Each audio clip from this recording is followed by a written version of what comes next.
ወወልድ ወመንፈስ ቅዱስ አሐዱ አምላክ አሜን። ክቡር መልአከ ይባቤ የኔታ ይልማ ወርቅነህ የዚህ ታሪካዊ እና ጥንታዊ ደብር አስተዳዳሪ፣ የዚህ ታላቅ ሕዝብ መሪ አባት፣ ክቡራን የቤተ መቅደሱ አገልጋዮች አባቶች በየማዕረጋችሁ፣ እንዲሁ እንደ መላእክት እግዚአብሔርን ቅዱስ ቅዱስ ቅዱስ እያላችሁ በምስጋና ተጠምዳችሁ በምስጋና አድራችሁ በምስጋና ውላችሁ ኑሯችሁ የሆነላችሁ ማህሌታውያን መምህራን፣ እንዲሁ በዚህ ሰዓት በዚህ ቅዱስ ቦታ የተገኛችሁ ምእመናንና ምእመናት፣ አባቶች፣ እናቶች፣ ወንድሞች፣ እህቶች እንዲሁም ሕፃናት በልዑለ ባሕርይ እግዚአብሔር ፍጹም ሰላምታ ቃል እንደምን አረፈዳችሁ? እንደምን ቆያችሁ? እንደምን ሰነበታችሁ? አሜን። የክብር ባለቤት አምላካችን ልዑል እግዚአብሔር እንደ ኃጢአታችን ብዛት እንደ በደላችን ክፋት ሳይመለከት የይቅርታና የምሕረት አምላክ እንደመሆኑ መጠን በጊዜያችን ላይ ይህን ጊዜ ባርኮ በዚህ ሰዓት በዚህ ቅዱስ ቦታ እንድንገኝ ቅዱስና ሕያው የሆነ ቃሉን እንድንሰማ ስሙን እንድናመሰግን መንግሥቱን ክብሩን እንድንወርስ የወደደና የፈቀደ የአባቶቻችን የቅዱሳን አምላክ የእኛም አምላክ ስሙ ከጽንፍ እስከ አጽናፈ ዓለም የተመሰገነ ይሁን። አምላክን በድንግልና ጸንሳ በድንግልና የወለደች ኃይለ በድንግልናዋን ያጠባች ከሞት ወደ ሕይወት ከሐሳር ወደ ክብር የተሸጋገርንባት አማናዊቷ ድልድይ እናታችን ንጽሕተ ንጹሐን ድንግል ማርያም ልጇ ወዳጇ በሰጣት ጸጋና ክብር ስሟ የተመሰገነ ይሁን። ቅዱሳን ጻድቃን፣ ሰማዕታት፣ መላእክት በምልጃቸው በጸሎታቸው በበረከታቸው ሁሉ ከእኛ ጋር ይሁኑ። እንግዲህ ትምህርቱ ከጠዋት ጀምሮ ያው የነበራችሁ አላችሁ ስትሰሙ ስታዳምጡ ነበር። ምናልባት በአንድም በሌላም መንገድ ሌላ ከዚህ ውጭ የሆነ መርሃ ግብር አስቻኩሏቸው የወጡም ካሉ እንግዲህ ባሉበት ያው እግዚአብሔር ይጠብቃቸው። ምን ለማለት ነው? ከጠዋት ጀምሮ ክፍል 1 ስለ ባህራን፣ ክፍል 2 እንዲሁ አባታችን ታላቁ መምህር የኔታ ተፈጸመ ካሳ ያለፈውን ዘመን በአሁኑ ዘመን መስታወትነት ቁልጭ አድርገው አንጥረው አበጥረው ሲያሳዩን እኛም ያው ያለፍንበትን መንገድ እንደገና ተመልሰን እያየን እየተጸጸትን እያዘን ልባችን ተሰብሮ ስንማር ነው የቆየነው። ወቅቱን ዘመኑን የዋጀ ትምህርት ተምረናል ማለት ነው። ክፍል 3ም እንዲሁ ታላቁ አባታችን ቆሞስ አባ እንድርያስ እንግዲህ የፈለገ ግዮን አቡነ ተክለ ሃይማኖት ገዳም አበምኔት አባት እንዲሁ እያንዳንዳችን የተሰጠንን ስጦታ በአግባቡ ከኖርንበትና ወደ ስራ ከቀየርነው ምን ያህል ክብር እንዳለን ባናደርገው ደግሞ ከምን እንደምንጎድል አስተምረውናል። አሁን በዚህ ላይ የሚጨመር ሌላ ከሰማይ የሚወርድ አዲስ ነገር እኔም እናንተም አንጠብቅም። ግን ደግሞ የአባቶችን ትእዛዝ ለማክበር ተግባራዊ ለማድረግ አለመታዘዝ ስንፍና ስለሆነ ከሰነፎች ልጆች መካከል አንዱን አለመሆን ያው የአባቶችን ትእዛዝ ተቀብዬ ቁሜያለሁ። እኔ ቁሜ የምማርበትን እናንተም ደግሞ ቁጭ ብላችሁ የምታዳምጡበትን የቃሉ ባለቤት እግዚአብሔር መንፈስ ቅዱስ ለሁላችን ማስተዋሉን ያድለን። ወመልአከ እግዚአብሔር ምስሌየ ወእልአፈ አራዊት ውእቱ ያዕቅበኒ። የእግዚአብሔር መልአክ ከኔ ጋር ይሄዳል፣ ከአራዊቶችም አፍ ይጠብቀኛል። መጽሐፈ ቆሮንቶስ ምዕራፍ 3 ተራ ቁጥር 122 ላይ ተመዝግቦ የምናገኘው የእግዚአብሔር ቃል ነው። ይህን ቃል የተናገረው እንግዲህ ከአባቶች መካከል አንዱ የሆነው የኖህ ልጅ ሴም ነው።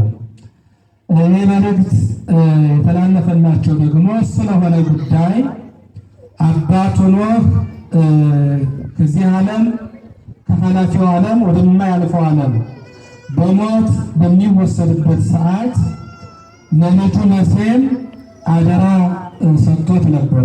አደራውን አጠር አድርጌ ለመግለጽ ያህል፣ ምክንያቱም ዓላማዬ የኖህና የሴምን ታሪክ መናገር አይደለምና እንዲሁ ግን ያው የተነሳበትን ኃይለ ቃል መግቢያ ፍንጭ ለመጠቆም ያህል ኖህ ለሴም አደራ ሰጥተው፣ አደራው ምንድን ነው? የአዳምን አጽመ አዳምን አጽመ አበውን እንግዲህ ዓለም በንፍረ ውሃ ሲጠፋ ይዞ ገብቷል ወደ መርከቧ። ከውሃው መድረቅ በኋላም መልሶ ይዞ ወጥቷል። እዚያ ሁሉ ግን የአባታችን የአዳም አጥንት ወይም አጽመ አዳም የሚኖረው እዚያው በታቦተ ኖህ በመርከቡ ውስጥ እንደነበር መጽሐፍ ይናገራል። እና ኖህ አረፍተ ዘመን በሚገታው ጊዜ ሴምን የአዳምን አጥንት ወስዶ በተወሰነለት ቦታ ላይ እንዲያሳርፍ፣ እስከዚያ ድረስ ማንም ወደዛ እንዳይገባ፣ ወደዛ የሚገባ ቢኖር እግዚአብሔር እንደሚቀጣው ነግሮት ያርፋል። ሴምም አባቱ ኖህን ከቀበረ በኋላ ከሐዘኑ ተጽናንቶ ወንድሞቹ ያፌትና ካምን ጠርቶ እኔ አባቴ ሲሞት የሰጠኝ አደራ አለ፣ ያን አደራ ለመጠበቅ ያን አደራ ለመወጣት ሩቅ ሀገር እሄዳለሁ፣ ወደ መሀል ሀገር እጓዛለሁ እና እናንተ ቤተሰቤን ነቅታችሁ ተግታችሁ በታማኝነት ጠብቁ። እኔ አባቴን አደራ ልወጣ ሄዳለሁ፣ የኔን ቤተሰብ ደግሞ ለእናንተ አደራ እሰጣለሁ አላቸው።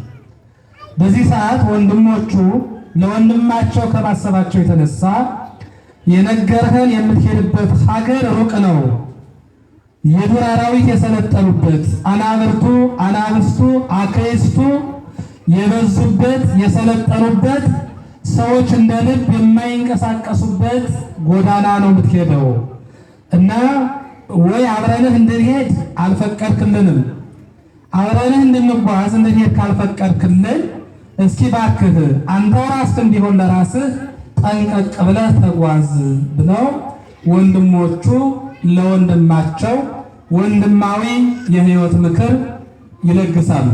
እንግዲህ ብዙ መካሪ ያለ ዓለም ላይ እያንዳንዳችን መካሪና አማካሪ ሊኖረን ይችላል። በተለይ በመሪነት ደረጃ ያሉ ሰዎች ደግሞ ክፍያ እየተከፈላቸው እንደ ስራ መደብ ተቆጥሮላቸው ሰዎችን በማማከርና በመምከር ብቻ ሕይወታቸውን የሚመሩ አማካሪዎች፣ መካሪዎች አሉ።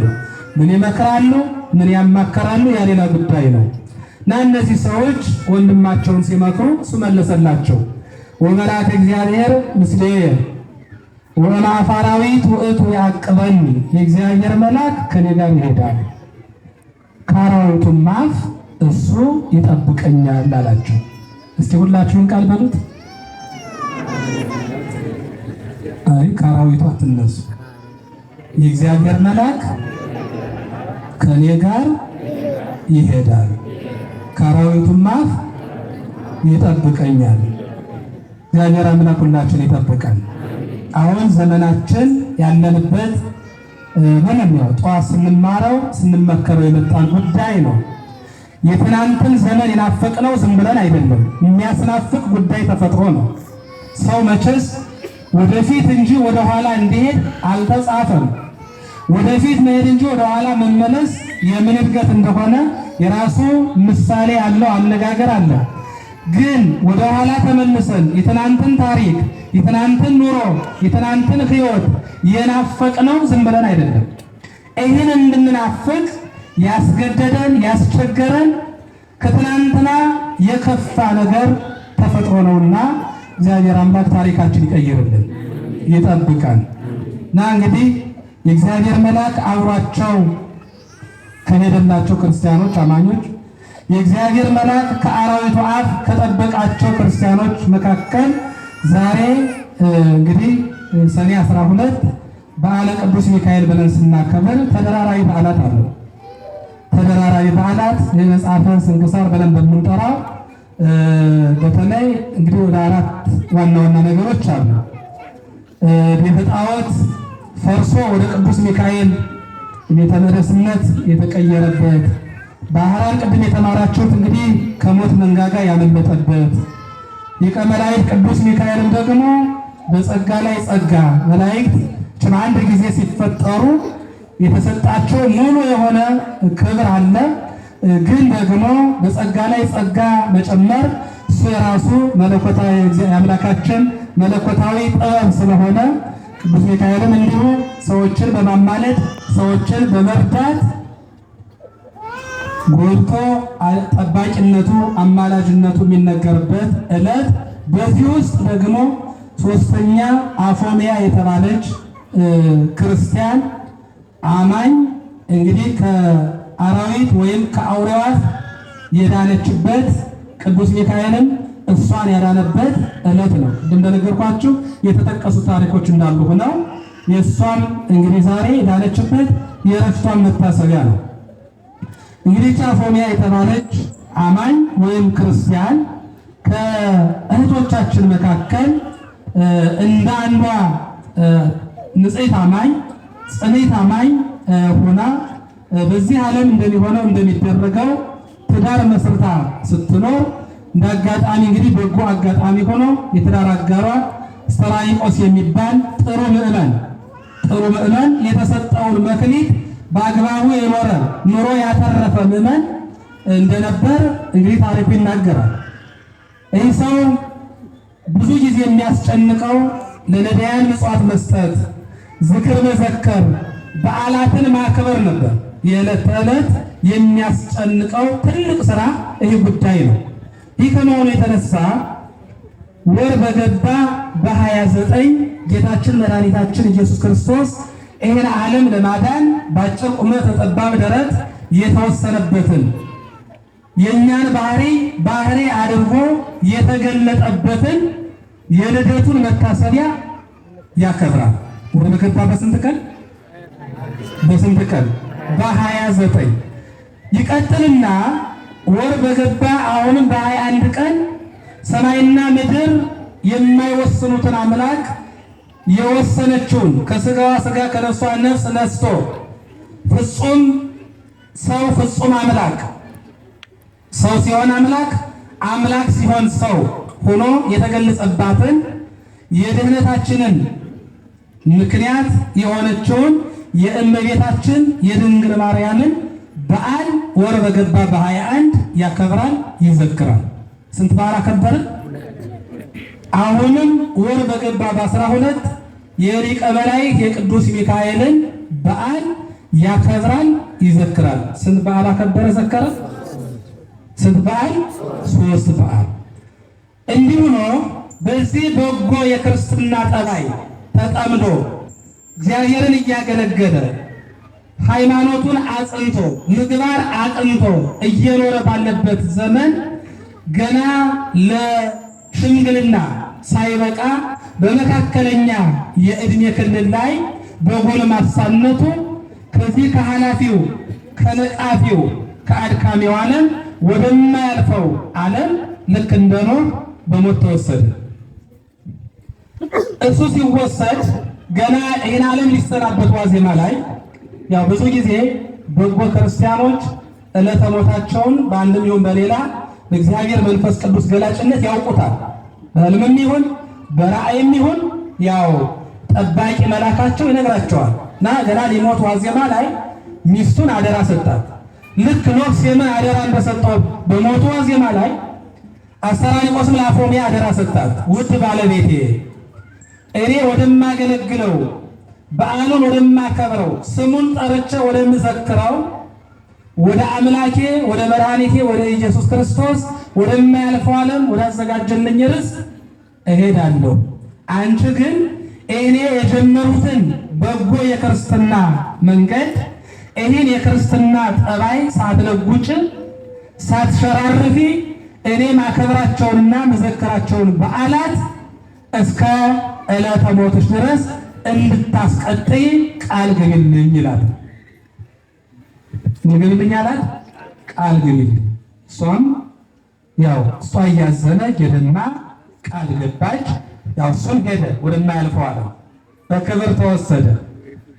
እሷን ቃል ስትገባ በቃል እገባለሁ፣ አንተ እየሄድህ ነው፣ እኔ ከዚህ በኋላ መበለት ነኝ፣ ብቸኛ ነኝ፣ እኔን የሚያረጋጋኝ አንተን ተክቶ ተስፋ የሚሆነኝ አካባቢ ዘመድ፣ ጎረቤት፣ ልጅ ሊኖር አይችልም። ስለዚህ ከሰዎች በላይ ተስፋ የሚሆነኝ የሚያረጋጋኝ ዓላማዬን እንዳስቀጥል የሚረዳኝ የቅዱስ ሚካኤልን ስዕል አሰርተህ አሁኑኑ ቤቴ አስቀምጥልኝ አለችው። እሱም ይህን ስዕል አስቦ ቤቷ እንዲቀመጥ አደረገ። ስራውን ከጨረሰ በኋላ ቅድም የነገርኳቸው ታሪክ ሆነ። ከዛ እሱን ሸኝታ ሌላ ትዳር ሊያዝ አላለችም። ሀብት ቤት ንብረት አለ። በጎልማሳነት ዘመን ነው የትዳር አጋሯ የተለጃት። ስለዚህ ወደ ዓለም መመለስ ትችል ነበር፣ ግዴታ አልነበረባትም። እንኳን የትዳር አጋር በሞት ተወስዶ እያለስ ቢሆን የሚሰራ ስራ አለ አይደል? ወንዱም ሴቷን አለ፣ የጎንዮሽ ሌላ ጎጆ አለ አይደል? እንኳን በሞት ተለይተውን እንኳን በሞት አተነው እያለም እንኳን ስርቆት አለ፣ የተለያየ ቦታ ማማተር አለ። ነገ ሁሉም ነገር ወደ ነበረበት ተመልሶ ለጊዜው ያስመካን የተመካንበት ያስወደደን የተወደድንበት ነገር ሁሉ ወደ አፈርነት ተቀይሮ ወደ መቃብር እንደምንወርድ እንደምንለየው እንደሚለየን ሁሉን ነገር ረስተን እኮ ራሳችን ረስተን ከእምነታችን ከቃል ኪዳናችን ወጥተን እምንሰርቅ በጣም ያበዛኖች እምንሰርቅ እንዲህ ያለው ደግሞ ያማተር እኮ አለ። እቺ ጎልማሳ ሴት ግን እንደዛ አላሰበችም። የትዳር አጋሯ አደራ ያላትን ቅድም የተጠቀሱትን በዓላት አሁን በነበሩበት አስቀጠለች። ወር በገባ በ29 ወር በገባ በ21 ወር በገባ በ12 ዝክሯን ትዘክራለች፣ በዓላቱን ታከብራለች፣ ነዳያንን ስብሰባ ተመጸውታለች። አባቶችን አገልግለው ቀድሰው ሳት ለምሰው ሳት ጎርሰው ሲወጡ ዝክር አቅርባ ዝክር አስባርካ እሷም ተባርካ የእነሱን አፍ አድፋ የደከሙበትን የአገልግሎት ጸጋ እሷም ተካፍላ ወደ ቤቷ ትመለሳለች። እንዲህ እያለች በዚህ በጎ ጎዳና ጸንታ እየተጓዘች ባለችበት ሰዓት ከዕለታት በአንድ ቀን የመልካም ስራ ሁሉ ተቃራኒ የበጎ ስራ ሁሉ ተቃዋሚ የሆነው ሰይጣን ያ አውሬ ወደ ቤቷ መጣ። መቼም ሰይጣን ራሱን ችሎ አይገለጥም፣ ደካማ ነው። በየትኛውም የሥራ መስክ ላይ ሰይጣን የእኛን እገዛ ይፈልጋል። የእኛን ሙሉ ፈቃደኝነት፣ የእኛን ሙሉ እገዛ ይፈልጋል። የእኛን ፈቃደኝነት፣ የእኛን እገዛ ካላገኘ ሰይጣን በራሱ አንዳች ነገር ማድረግ አይችልም። አንዳችን ነገር አሁንም ቢሆን እየሆነ ያለው ነገር ሰይጣንን የሚያያገዝ ነው። ወደን ፈቅደን ሙሉ ፈቃደኞች ሆነን ለመሞት ፈቃደኞች ሆነን ለመዋረድ ፈቃደኞች ሆነን ለመሰደድ ለመፈናቀል ፈቃደኞች ሆነን እንደ በግ ለመታረድ ፈቃደኞች ሆነን ሰይጣንን አገዘነው። ይኸው እንግዲህ ዛሬ በዚህ በሰለጠነ ዓለም ከዛ በታሪክ የምናውቃቸው መከራ ፍዳ እንኳን ቢደርስባቸው እስራኤላውያን ወደ ሌላ ሀገር ግብፅ ሄደው ነው። እኛ ግን በተወለድንበት ባኖርናት በጠበቅናት አባቶቻችን በባዶ እግር ተጉዘው ያለ ስንቅ ዘምተው አፈር ልሰው ድንጋይ ተንተርሰው አጥንታቸውን ከስክሰው ከወራሪ ጠላት ጠብቀው አስጠብቀው ባቆዩት ወግና ባህል፣ ቋንቋ፣ እምነት ዛሬ እዚህ ሁሉ ተቃዋሚ የሆነው አውሬ በአንዱ ላይ አድሮ አንዱን ያርዳል፣ በአንዱ ላይ አድሮ የእግዚአብሔርን ቤት ያቃጥላል። እግዚአብሔር መንፈስ ቅዱስ ቅዱሳን መላእክት በአማኞች አድረው የእግዚአብሔርን ቤት ሲሰሩ፣ አጋንንት ደግሞ በክፎች አድረው ቤቱን ያቃጥላሉ። ነይ አውሬው እንዲህ አይነት መልካም ነገር ዓለም ላይ ማየት አይፈልግም። ዓለምን የራሱ አድርጎ የራሱን ዓላማ ብቻ ማሳካት ነው የሚፈልገው። እችን የተቀደሰች አፎሚያ የሆነች ቤተክርስቲያን አንዶ አክስሎ አቃጥሎ ዓለምን በግብረ ሰዶም አጥለቅልቆ ከዛ ወደ ራሱ የጨለማ ርስት ወስዶ እኛ ላይ ነግሶ መኖር ነው የሚፈልገው እሱ። እና እኛ የእሱን ዓላማ ለምንድን ነው የምናሳካው? ለምን ፈቃደኛ እንሆናለን? ማተብ አስሮ በየትኛውም ቦታ ላይ ይቀመጥ ማንኛውም ሰው ሹመት፣ ኻር፣ ስልጣን ከሆነ እውቀት ከሆነ በየትኛውም አጋጣሚ በታሪክ አጋጣሚ የሚገኝ ነገር ነው። በጥረት ሊሆን ይችላል፣ በአጋጣሚ ሊሆን ይችላል፣ በብዙ ድካም ሊሆን ይችላል፣ ያለ ድካም ሊሆን ይችላል።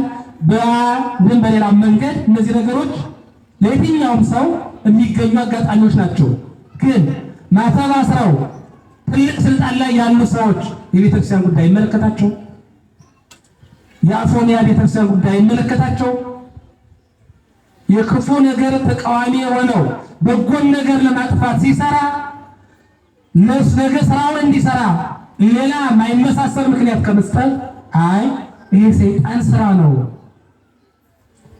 ሀብት፣ እውቀት፣ ስልጣን ከእውነት የሚያወጣ ከሆነ አፍን አጣሞ የማያምሩበትን የሚያናግር ከሆነ ዝም ብሎ ራቁትነት መኖር የተሻለ ባለጸግነት ነው።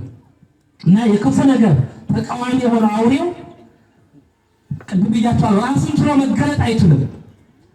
በጥሩ አለባበሱ፣ አነጋገሩ፣ አረማመዱ በሚያምር መነኩሴ ተመስሎ ወደ አፎሚያ ቤት መጣ። ቅድስት አፎሚያ ሰላም ላንቺ ይሁን አላት። የውሸት ሰላምታ። ትናንት ሔዋንን ሰላም ለኪ ሔዋን ንግሥተ ሰማይ ብሏት ነበር።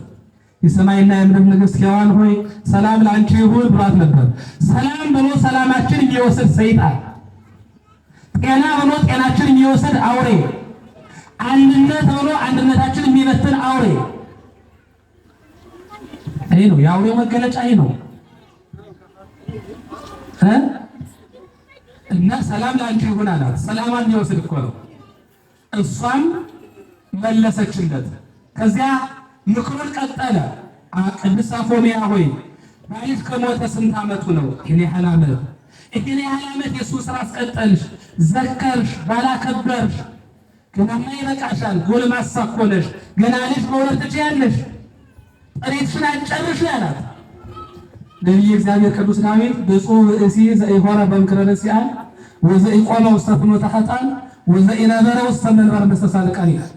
በክፉዎች ምክር ያልሄደ፣ በኃጢአተኞች መንገድ ያልቆመ፣ በዋዘኞች፣ በጉበኞች፣ በፌዘኞች፣ በዘረኞች ወንበር ያልተቀመጠ ንዑድ ነው፣ ክቡር ነው ይላል። ምክርን ሁሉ እንደመጣ መውሰድ የለብንም። ማሰላሰል ያስፈልጋል፣ ማንጠር ያስፈልጋል፣ ማስተዋል ያስፈልጋል፣ መመርመር ያስፈልጋል። ክርስቲያን ማለት ባዶ ኩባያ ባዶ አቁማዳ አይደለም። የተከተተበትን ሁሉ የሚሸከም አይደለም። እና እሷ መከራት በጎ መስሎ አሁን ትዳር ያልሽ እኮ በጎ ነገር ነው።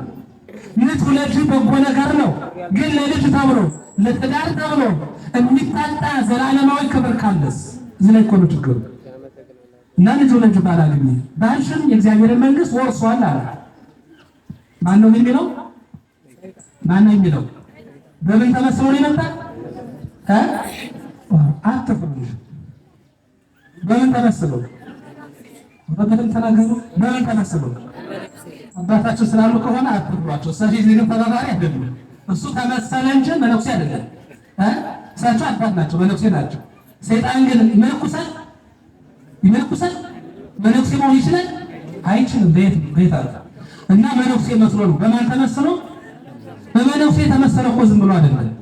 መነኮሳት በምዕመናን ዘንድ ክብር ስላላቸው፣ ተቀባይነት ስላላቸው፣ የነሱ ምክር ለምዕመናን ስለሚያስፈልግ፣ መነኮሳት ለምዕመናን የተሻለ አባት ስለሆኑ፣ ለክርስቲያኖች መነኮሳት ስስ ብልት ናቸው። እንደ ድንግል ማርያም ልክ ድንግል ማርያም ስትመካ እንደሚያንሰፈስፈን ለቤተ ክርስቲያንም መነኮሳት እንደዛ ናቸው። ትክክለኛዎች መነኮሳት ይሄ ሆዴ ሙላ ደረቴ ይቅላ ብሎ ምንኩስና ለመኖሪያነት የመረጠውን አይደለም።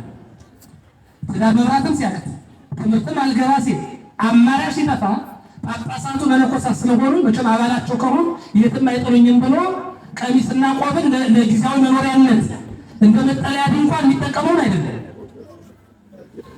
ቅዱስ ጳውሎስ እንዳሉ ማግባት መልካም ነው፣ ግን እግዚአብሔርን የበለጠ ለማገልገል በትዳር ሐሳብ ላለመጠመድ ከትዳር ሐሳብ በትዳር የሚባክነውን ሐሳብ ሕሊና ወደ መንፈሳዊው ለመጨመር እግዚአብሔርን በሙሉ ጊዜ በሙሉ ዕድሜ ለማገልገል እንደኔ ብትሆኑ መልካም ነው ያለውን ቃል መሪ አድርገው በመርህ በዓላማ የመነኮሱ አባቶቻችን አበው መነኮሳት ለቤተ ክርስቲያን ጌጦቿ ከዋክብቶቿ ናቸው።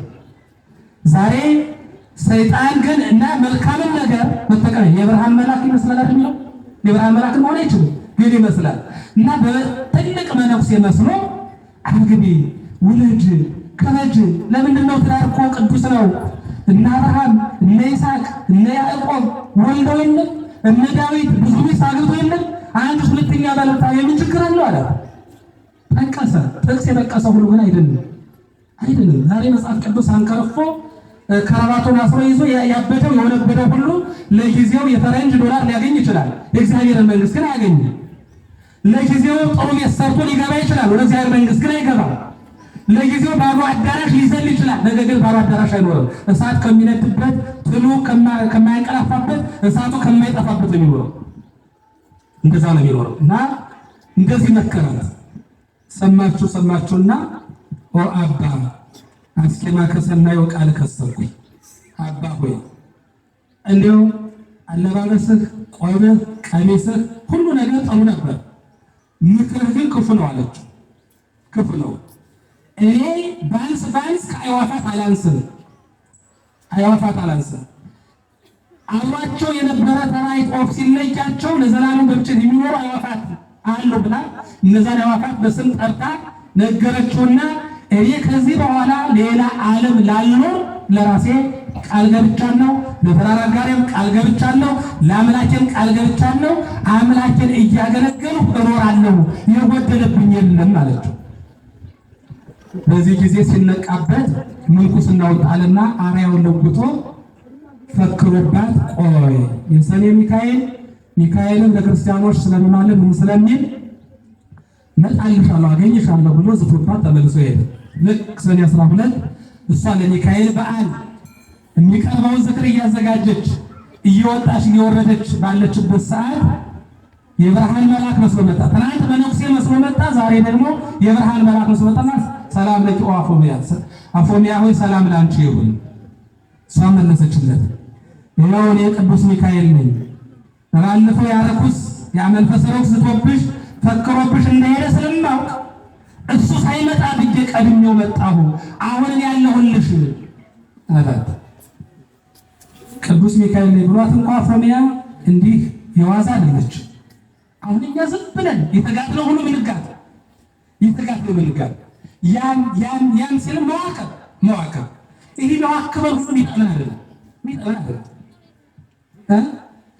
ግንቦት ወር ላይ ሚያዝያ ወር ላይ በጣም ብዙ ነበር አይደል? አዎ በየቦታው እዚህ ከቀበሌ ጀምሮ እስከሙሉ ያለው የእምነት አባቶች እዚህ ቦታ ስብሰባ ነው እንዲሁ ተስከኛለ ፈላጊያችን በዛ ተቃጠል ታርስ እንባል አንድ ጊዜ የለም ወፍ የለም።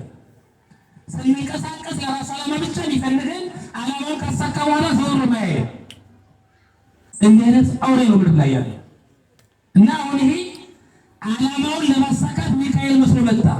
ዓላማውን ካሳካ በኋላ ግን የታባሽ ይላት ነበር። ልክ አዳምና ሔዋንን ከሶባ ያስወጥቶ ለመሆን ያወጣችሁ ማን ነው ብሎ እሱን ገጹን እሱን ራእዩን አሳይቶ ድንግጣው እንዲወርቁ አደረጋቸው። ይሄ ርኩስ መንፈስ ቅዱስ ሚካኤል መስሎ መጣ። ዓላማውን እስከሚያሳካ ዓላማቸውን እስከሚያሳኩ ዲሳቸው እስከሚሞላ የሚፈልጉትን ነገር እስከሚያገኙ የሚያንቆለጳጳሱን የሚንከባከቡን እናንተ ተሰሚነት አላችሁ፣ ህዝቡ ከእናንተ ውጭ አይሆንም፣ እናንተ ጋር እናደርጋለን እንፈጥራለን የሚያሽቃብጡ የሚቆነጠነጡ ይሄ የአውሬው መልእክተኛ አስፈጻሚዎች ምድር ላይ ብዙ ናቸው።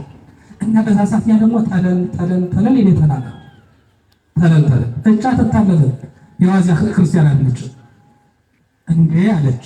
አንተ ቅዱስ ሚካኤል ከሆነ አይተሃሉ በተማይ ተበቅ የያዝከው እኮ በትረ ሙሴ መስቀል የለውም። አንድ የንጉሥ መልእክተኛ ሲሄድ የንጉሡ ማኅተም ያስፈልገዋል። አንተ ደግሞ ከንጉሡ ከእግዚአብሔር ተልከህ መጣ። እውነት ሊቀ መላእክት ቅዱስ ሚካኤል ከመሆን የያዝከው በትር ላይ መስቀል መኖር አለበት። ምክንያቱም ዘመኑ ዘመን አዲስ ነው። ክርስቶስ ተሰቅሎ ዓለምን ያዳነበት ዘመን ላይ ዓመተ ምሕረት ላይ ነው ያለነው። ይሄ ያስፈልጋል። የት አለ ስትለው ከዛ ሰይጣን እንደተሸነፈ አወቀ።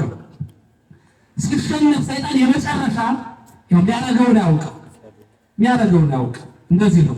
አሁን ብዙ ጊዜ ቤተክርስቲያን ስትፈተን ብዙ መከራ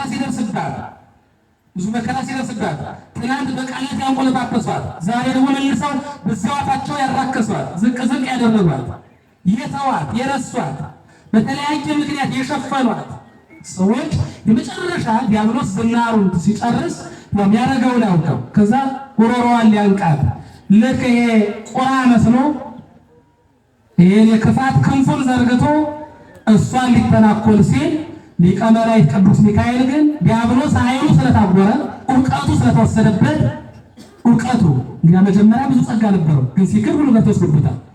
ቅዱስ ሚካኤል አጠገቡ እንዳለ አይን ቅዱስ ሚካኤልን እያየው ነበር። ወዲያው ቅዱስ ሚካኤል ጋርና ተናባህ ልሰራ ነው አለ። ከዚያ ዲያብሎስ መቀለጣጠር ጀመረ። አትግደለኝ፣ ተወኝ፣ አምላክህ የፈጠረኝ አንተን እኔንም የፈጠረው ንጉሥ ያላጠፋኝን እሱ የተወኝን ያለ ጊዜ አንተ እንዳታጠፋኝ እያለ ቀለጣጠረ። አጥፊዎች ሲጣፉ ይጨነቃሉ፣ ግን ማን ቀን ይጠፋል? መጥፋት ግድ ነው። ማጥፋት ይቻል ይሆናል፣ መግደል ይቻል ይሆናል፣ መሞትም ይቻላል። ግን ገዳዮች ይሞታሉ፣ አጥፊዎችም ይጠፋሉ። ለዛ ነው ክርስትና ቤተክርስቲያን የትኛውን ያህል የመከራ ዶፍ ቢወርድ እያዘንን ደስተኛ ሆነን የምንኖረው፣ እየበረደን ሙቆን የምንኖረው፣ እየራበን እየጠማን ጠግበን ረክተን የምንኖረው፣ ነገ አሻግረን የምናየው ዘላለማዊ ርስት ስላለን ነው። ብዙም ብለን የምንጠፋ አይደለን በሁለቱ ዓለም እና ወዲያው ሲቀበጣጠር ያው እሱንም ቅዱስ ሚካኤል ርኅሩህ ነው። እንደኛ እሱን ለማጥፋት አይደለም የመጣው፣ አፎሚያን ለማዳን ነው። ከአውሬዋ አፎሚያን ለመጠበቅ እንጂ እሱን ለማጥፋት አልመጣም። ቅዱሳን መላእክት ይሄዳሉ፣ ቀጡ ሲባሉ ሊቀጡ ይችላሉ። ከእግዚአብሔር ትእዛዝ ውጭ ግን አንድም ነገር አያደርጉም። ወዲያው እሱን አዋርዶ አንበረኮ ካሰናበተ በኋላ ቅድስት አፎሚያ አሁን ጉዞሽን ጨርሰሻል፣ ዋዜማ ላይ ነው ያለሽ፣ የምታረጊው ነገር ሁሉ አድርጊና እግዚአብሔር አንቺን በክብር ሊጠራሽ ነው አላት። እሷም ደስ ብሏት በሐሴት እሷና ቤቷ በብርሃን ተመላ ይላል። ክብር ምስጋና ለአምላካችን። ወዲያው ለቅዱስ ሚካኤል ያዘጋጀችውን ዝክር ከቤት ሞልቶ የተረፈውን ስጦታ ከኤጲስቆጶሳቱ ጀምራ እስከ አናጉንስጢሱ ድረስ የቤተ መቅደሱን አገልጋዮች ጋብዛ ለነሱ ፊት ተባርካ ለነዳያን ሁሉ ያለው ምጽዋት ሰጥታ በዛሬው ዕለት እንግዲህ በክብር ወደ አምላኳ ወደ ፈጣሪዋ ሄዳለች ማለት ነው። የእግዚአብሔር መልአክ ከማን ጋር ይሄዳል? ከማን ጋር ይሄዳል? ከኔ ጋር ይሄዳል። ከአራዊቱም አፍ ይጠብቀኛል። ያስተማረን፣ የመከረን፣ የገሰጸን የቃሉ ባለቤት እግዚአብሔር ክብር ምስጋና ለእርሱ ይሁን። ይቆያል።